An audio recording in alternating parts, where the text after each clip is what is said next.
दोस्तों, आप सभी लोग जानते हैं कि 28 दिसंबर 2025 रविवार को पड़ रही है पौष महीने की शुक्ल पक्ष दुर्गाष्टमी व्रत, जो बहुत ही खास है।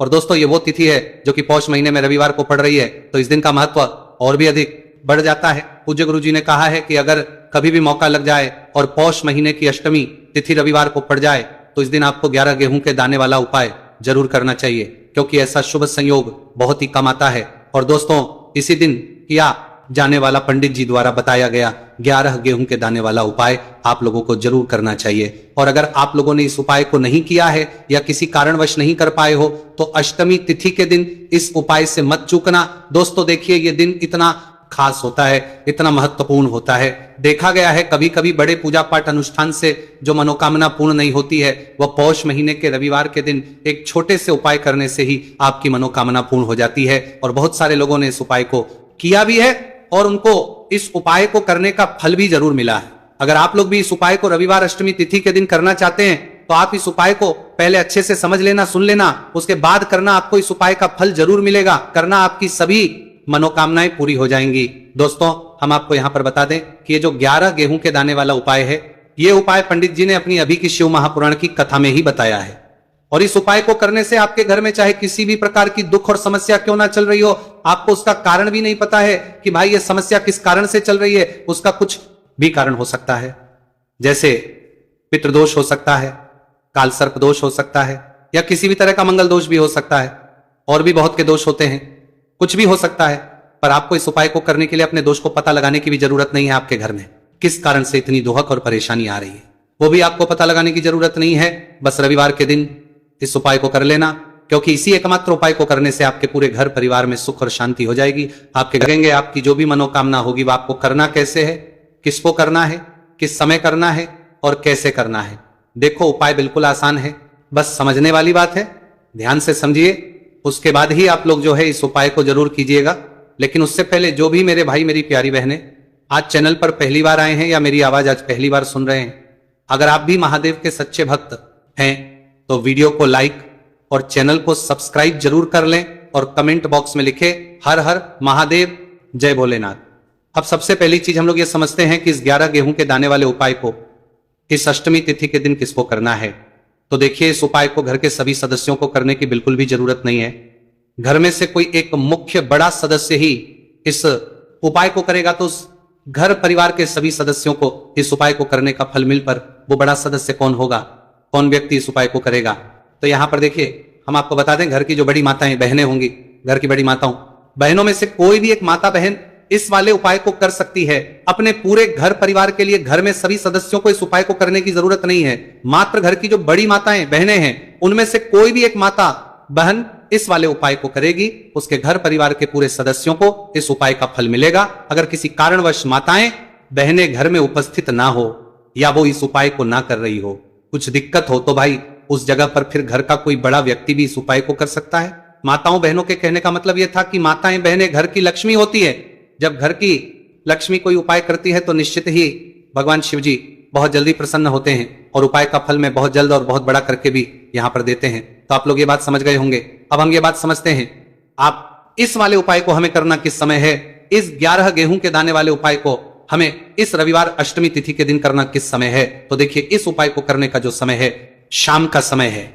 अब देखिए, यहां पर हम मुख्य रूप से सुबह का समय नहीं बोलेंगे, क्योंकि देखिए जो अष्टमी तिथि है और आप सभी लोग जानते हैं इसका प्रदोष काल का जो समय होता है ना, इस दिन भगवान शिव और माता पार्वती जी का सबसे प्रिय दिन होता है।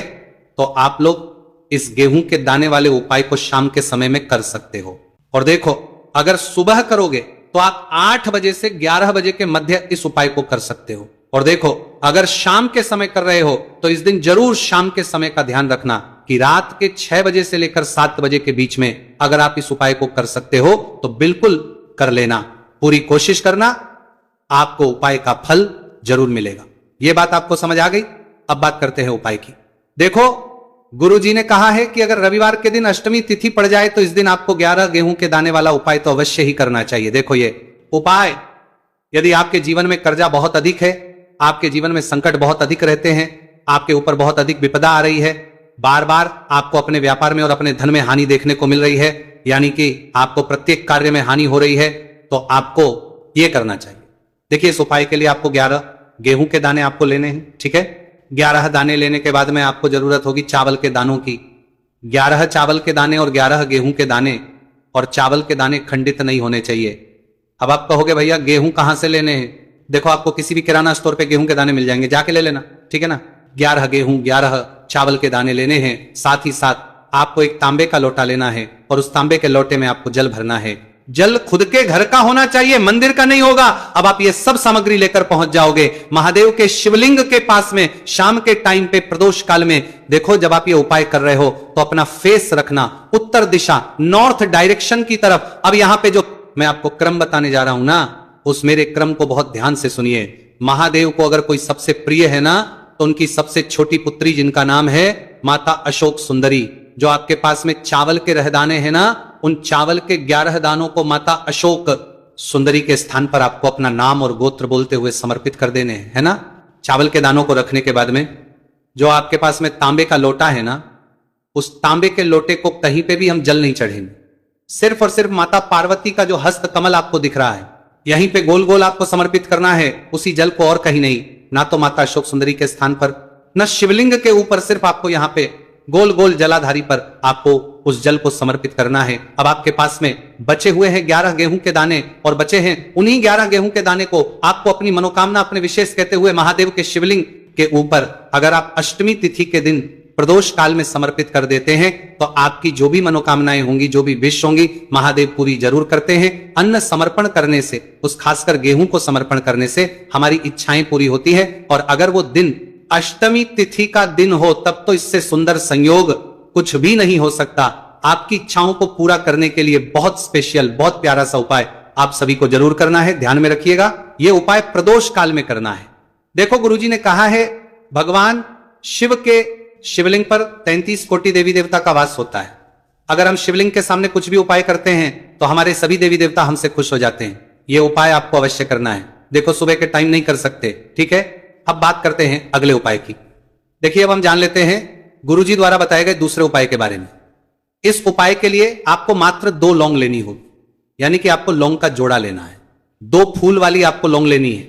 लौंग का जोड़ा से भी खंडित नहीं होना चाहिए, इस बात का ध्यान रखिए। इसी के साथ में आपको लेना होगा लाल चंदन का पाउडर। देखिए यदि आपके पास लाल चंदन की लकड़ी है तो उसे घिसकर भी आप चंदन के रूप में प्रयोग कर सकते हैं। यदि पाउडर है तो उसका भी आप अपने खानदान का पाउडर देखिए उपाय के लिए प्रयोग कर सकते हैं। देखिए चंदन जो है वो तेज का प्रतीक माना गया है और साथ ही साथ जीवन के अंधकार को दूर करने का प्रतीक माना गया है। अब इसी के साथ में मात्र एक तांबे के पात्र के अंदर शुद्ध जल लेना होगा अपने घर से। अब दोस्तों ये तीनों सामग्री लेकर के सीधे आपको पहुंच जाना होगा भगवान शिव के मंदिर में। देखिए इसी के साथ में आपको एक गोल बाती का दीपक भी लेना होगा। दीपक आप मिट्टी का भी ले सकते हैं, शुद्ध घाटा मड़कर उसका भी तैयार कर सकते हैं, और दीपक में आपको शुद्ध घी का प्रयोग करना है। लेकिन जैसे ही आप इन सभी सामग्रियों को में लेकर के पहुंचेंगे मंदिर में, जैसे ही आप चौखट के वहां पर पहुंचेंगे तो मंदिर की चौखट के सीधे तरफ आप जो अपने साथ एक गोलबाती का दीपक लेकर के आए हैं उसे आपको सबसे पहले तो प्रज्वलित कर देना है। यानी कि जैसे ही आप मंदिर की चौखट के वहां पर प्रवेश करते हैं तो बेलपत्र का जो भी उपाय बताया जाए वो आप जरूर किया करिए, क्योंकि बेलपत्र माता पार्वती के आंसू से उत्पन्न हुई है, इसलिए यह महादेव को प्रसन्न करने के लिए बहुत ही आसान होती है। इसलिए आपको बेलपत्र वाला उपाय जरूर करना चाहिए। देखिए अगर आपके पास बेलपत्र नहीं है तो शिवलिंग के ऊपर जो बेलपत्र छड़ी है उसको उठाकर जल से शुद्ध करके फिर आप उसका भी इस्तेमाल कर सकते हैं। बस आपको ध्यान रखना है कि यह बेलपत्र कहीं से भी कटी फटी नहीं होनी चाहिए, और बेलपत्र की डंडी के आखिर में जो दूर होती है यानी जो डंठल होता है वो भी नहीं होना चाहिए।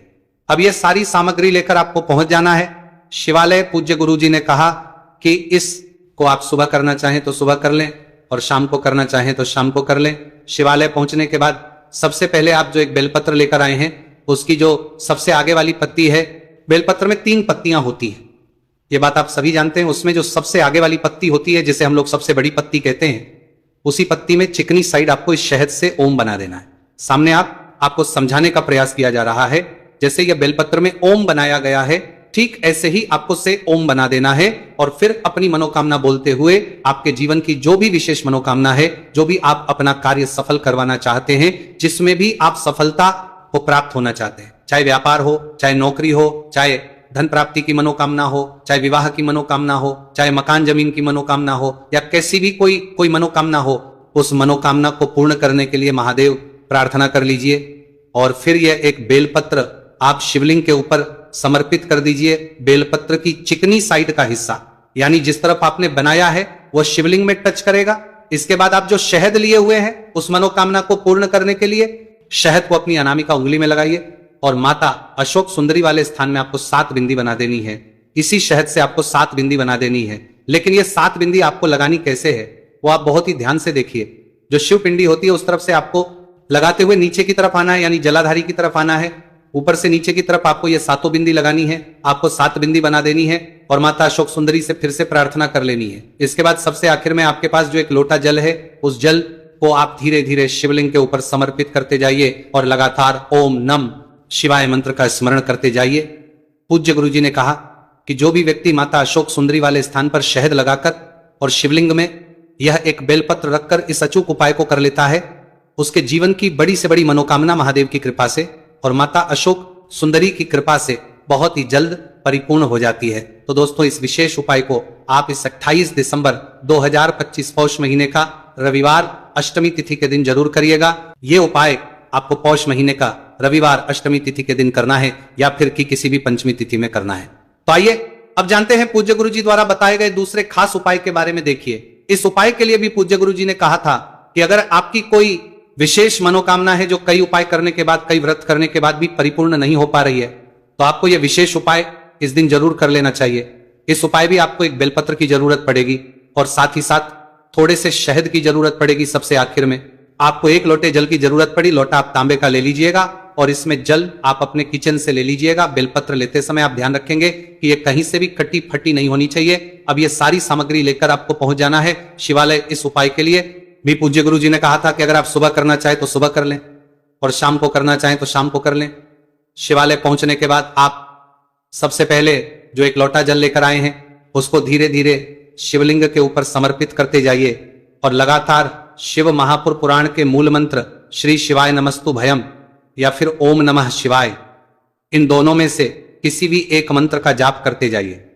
इसके बाद आप जो एक बेलपत्र लिए हुए हैं और जो शहद लिए हुए हैं, देखिए बेलपत्र की जो सबसे ऊपर वाली, जो सबसे आगे वाली पत्ती होती है, जो सबसे बड़ी पत्ती होती है, उस पत्ती में जो चिकनी साइड है, उस पूरे चिकनी साइड में आपको यह शहद लल लगा देना है। अभी पहले उपाय में आपने ओम बनाया था, लेकिन इस उपाय में आपको पूरी पत्ती में शहद लगा देना है। शहद लगाने के बाद यह पत्ती आपको अपनी हथेली में रखनी है। महादेव से आपको प्रार्थना करनी है कि आपकी यह विशेष मनोकामना है, किसी भी प्रकार की मनोकामना हो तो उसको आप महादेव से बोल दीजिएगा और फिर ये एक बेलपत्र आप शिवलिंग में समर्पित कर दीजिएगा। पूज्य गुरु जी कहते हैं कि बेलपत्र माता पार्वती के आंसुओं से उत्पन्न होने के कारण महादेव को बहुत ही प्रिय होती, और जब भी हम लोग कोई उपाय बेलपत्र से करते हैं तो इससे हमारे महादेव हमसे बहुत ही जल्द प्रसन्न होकर हमारी सारी मनोकामनाएं को परिपूर्ण कर देते हैं। तो इस उपाय को भी आप रविवार अष्टमी तिथि के दिन कर सकते हैं या फिर किसी भी पंचमी तिथि में कर सकते हैं।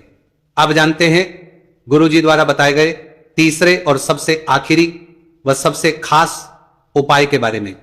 इस उपाय के लिए आपको 2 इलायची ले लेनी है, 2 हरी इलायची ले लेनी है। देखिए, हरी इलायची माता लक्ष्मी को यानी धन को आकर्षित करने के लिए सबसे अचूक होती है, इसलिए आप 2 हरी इलायची ले लीजिएगा और साथ ही साथ थोड़ा सा शहद ले लीजिएगा। इसके बाद आपको एक दीपक ले लेना है। दीपक आप चाहे तो मिट्टी का ले ले या फिर आप अपने घर पर शुद्ध आटा मारकर उसका दीपक बनाना चाहते हैं तो वो भी दीपक आप इस्तेमाल कर सकते हैं। इस दीपक में आपको शुद्ध घी का इस्तेमाल करना है और साथ लंबी बत्ती का प्रयोग करना है। अगर आपके घर में मौली का धागा है तो उसकी बत्ती भी आप तैयार कर सकते हैं, यानी मौली के धागे को काटकर उसकी लंबी बाती इस दीपक में आप लगा सकते हैं। अब ये सारी सामग्री लेकर आपको अपने घर के मंदिर के सामने पहुंच जाना है। ये उपाय आप शाम को सूर्यास्त के बाद करेंगे। पूज्य गुरुजी हमेशा कहते हैं कि माता लक्ष्मी के निमित्त अगर हम लोगों को कोई भी उपाय करना हो तो वह हमें शाम के समय में ही करना चाहिए, यानी सूर्यास्त के बाद ही करना चाहिए, क्योंकि सूर्यास्त बाद दैवी शक्तियां जो होती है वो बहुत ज्यादा शक्तिशाली होती है। इसलिए आपको यह दीपक और यह सारी सामग्री लेकर अपने घर के मंदिर के सामने आ जाना है।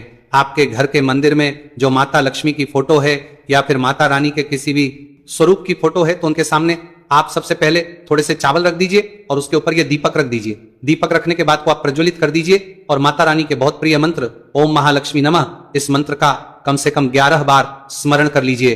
और फिर ये 2 हरी इलायची में से आपको 1 हरी इलायची इसी दीपक में डाल देनी है। जो दीपक आपने इन्हें प्रज्वलित किया, इसी में 1 हरी इलायची डाल दीजिए और बाकी बची हुई 1 हरी इलायची, थोड़ा शहद, ये दोनों सामग्री लेकर आपको पहुंच जाना है शिवालय। पूज्य गुरुजी ने कहा कि यह उपाय महादेव देव को और महालक्ष्मी को प्रसन्न करने के सबसे उत्तम उपाय साबित होगा। देखिए, अब ये जो हरी इलायची दूसरी आपके पास बची हुई है, इसमें चारों तरफ अच्छे से आप शहद लगा दीजिए। जब शहद आप अच्छे से इसमें लगा दें तो इसको शिवलिंग के ऊपर समर्पित कर दीजिए और महादेव से प्रार्थना कर लीजिए कि हे मेरे महादेव, मेरे जीवन में जो धन से संबंधित समस्याएं चल रही हैं, जो आर्थिक समस्याएं लगातार जीवन में बनी हुई हैं, जिनकी वजह से घर में दुर्भाग्य बना हुआ है, रुपए पैसों की प्राप्ति नहीं हो पा रही है, बहुत मेहनत करते हैं, बहुत प्रयास करते हैं, लेकिन फिर भी घर में धन की आवक नहीं बन पा रही है, तो महादेव से आपको प्रार्थना कर लेनी है और ये दूसरी हरी इलायची पूरा शहद लगाकर समर्पित कर देनी है। पूज्य गुरुजी ने कहा कि 28 दिसंबर 2025 पौष महीने का रविवार अष्टमी तिथि जो भी व्यक्ति इस अचूक उपाय को कर लेता है, उसके जीवन से माता लक्ष्मी भी नहीं जाती है और उसका घर धन धान्य से भरा रहता है।